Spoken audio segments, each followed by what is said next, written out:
On le sait actuellement, je vous donne un exemple. Avant, quand il y avait un cas qui était un cas de maladie, il y avait un contact avec lui qui développait les symptômes, mais avant de dire que c'était un cas, on testait cette personne-là, parce qu'on était au début.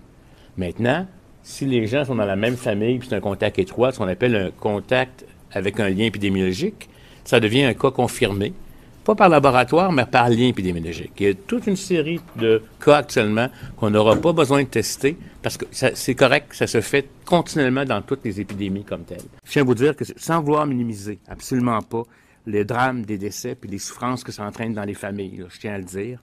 Le Québec est sans doute probablement un des endroits au monde qui calcule le plus scrupuleusement les décès liés à la COVID-19. Vous comprenez que nous, par exemple, si on a un lien épidémiologique où dès que le COVID-19 peut être une cause, on le met comme étant la cause du décès, alors qu'ailleurs, ça ne se fait pas. Moi, je trouve aussi qu'il y a d'autres pays qui ne déclarent que les décès des personnes qui ont été testées. Ici, on compte les décès pour lesquels, je l'ai dit, il y a eu un lien épidémiologique, donc des cas qui n'ont pas été testés. Je voudrais aussi vous rappeler que à chaque année, en temps ordinaire, il y a environ 1000 personnes par mois qui meurent dans les CHSLD. Et dans le fond, il faut comprendre que des décès actuels qu'on comptabilise associés au COVID-19 seraient survenus malgré la situation. Malgré la situation. 88 des cas ont plus de 70 ans. 8 des cas ont 90 ans et plus. Puis il reste un 4 qui correspond à la personne qui est décédée dans la catégorie d'âge des 60-69 ans. La grande majorité de ces gens-là ont des conditions parce qu'ils sont plus vieux de maladies chroniques, de cancer ou de d'autres maladies.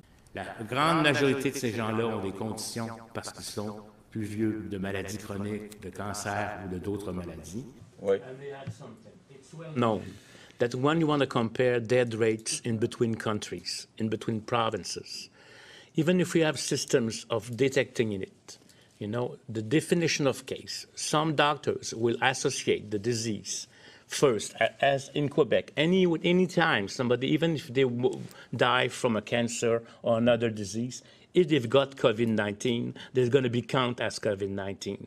There's going to be count as COVID-19. La grande majorité de ces gens-là ont des conditions parce qu'ils sont plus vieux de maladies chroniques, de cancer ou de d'autres maladies. And I remember, it was a long time ago when I was Minister of Health, Quebec has the reputation of putting more than less. It's true for all sickness. I remember a study about the death following the fact that the weather was too hot. We are very fast to say, oh, it's because of that.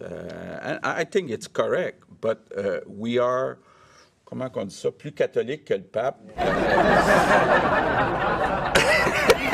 More Catholic than the Pope in Quebec, and we have this reputation since many, many years, because I'm talking about when I was Minister of Healthcare. We want to intervene, even if it's not a real case.